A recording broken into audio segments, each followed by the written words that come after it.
Tu visites la terre, tu lui donnes l'abondance, tu la combles de richesse. My God.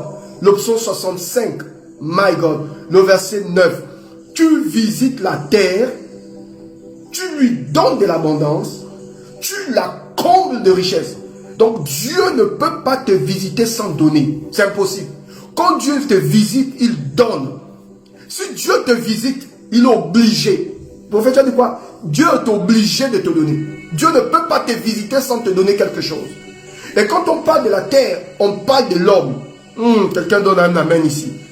Vous savez tous que quand vous lisez Genèse, la Bible dit, qu'est-ce que Dieu fait pour créer l'homme?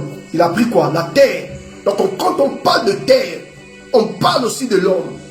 La Bible dit, tu visites la terre, ok? Tu lui donnes l'abondance et tu la combles de richesses. Il y a quelqu'un que Dieu va visiter ce matin. Je prophétise, je déclare que mon Dieu te visite.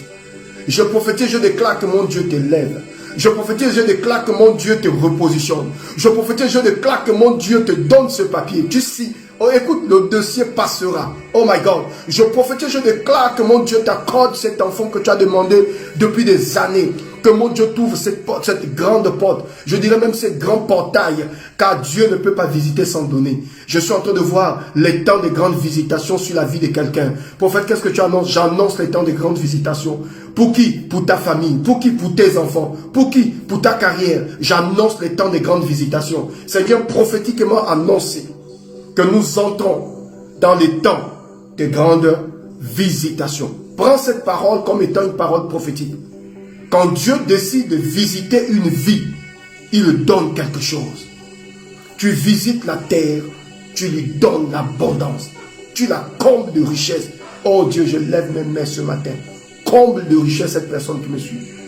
Visite la vie de cette dame. Visite la vie de ce monsieur. Que ce stress que tu ressens te quitte maintenant. Au nom de Jésus, je le déclare en tant que prophète. Oh, le temps me manque de parler d'Élisabeth. La Bible dit, Élisabeth méprisée de tous, alors qu'elle ne faisait pas d'enfant. Quand l'ange visite Marie, il dit, ta parente Élisabeth est dans son 6e mois. Celle qui était appelée stérile est dans son 6e mois. Oh, je marque une pause, je déclare. On ne t'appellera plus stérile. Prends cette parole comme étant une prophétie ce matin. On ne t'appellera plus stérile parce que Dieu va te visiter. Quand on parle de visite, la visitation, tu peux la recevoir à tout moment. J'ai entendu l'Éternel me dire, dis à mon peuple, voici le temps de grande visitation. La parente Élisabeth est dans son 6e mois. L'ange informe à Marie. Ce n'est pas quelqu'un qui a dit à Marie qu'Élisabeth était enceinte. Autrement dit, Élisabeth était enceinte, mais elle avait caché sa grossesse. Elle ne voulait pas s'exposer parce qu'elle avait trop reçu des humiliations. Et donc elle a caché la grossesse. Et l'ange donne l'information à Marie, qui est la parente d'Élisabeth. Il dit, ta parente Élisabeth est dans son 6e mois. Et l'ange dit à Marie ceci, celle qui était appelée stérile, ça veut dire quoi? Tout ce qui se passe sur la terre est enregistré dans le ciel. Les humiliations que tu subis, le ciel enregistre. Tout le monde se moquait d'Élisabeth. Mais moi, je t'informe que la moquerie s'arrête aujourd'hui pour Élisabeth. Et Élisabeth, à cause de tout ce qu'elle a subi, les humiliations, elle était obligée de cacher sa grossesse. Elle était obligée de cacher sa bénédiction. Combien de personnes aujourd'hui vous êtes bénis, vous avez même du mal à prendre une photo pour mettre sur Facebook parce que vous avez été trop humiliés, parce que les gens sont méchants et mauvais, parce qu'il y a des gens qui se connaissent pour voir vous êtes à quel niveau, qu'est-ce que vous faites. Vous savez, quand j'étais dans mes temps de prière là, les sorciers s'agitaient, mais le prophète est où? Pourquoi? Parce qu'en fait ils ne viennent pas pour recevoir la parole, ils viennent pour m'espionner au fait.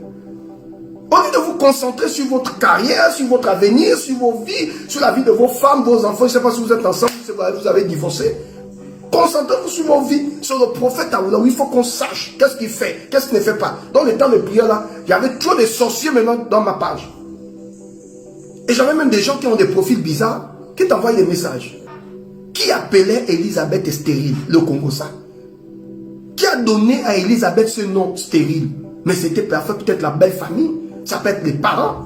Ah oui, tu as épousé une femme, mais elle est stérile. Tu l'amènes où? Elle n'arrive pas à te faire. Il faut changer, il faut prendre une autre femme. Et ça se passe dans la famille. Et l'ange était informé de ce qui s'est passé dans la maison d'Élisabeth. L'ange était informé de ce qui s'est passé, de ce qui se disait dans la belle famille. Dans sa belle famille, dans sa famille. Celle qu'on appelait stérile, ça m'a choqué quand je lis ce texte. Oh, j'annonce à quelqu'un que c'est le temps des grandes visitations. Je veux que tu partages cette vidéo.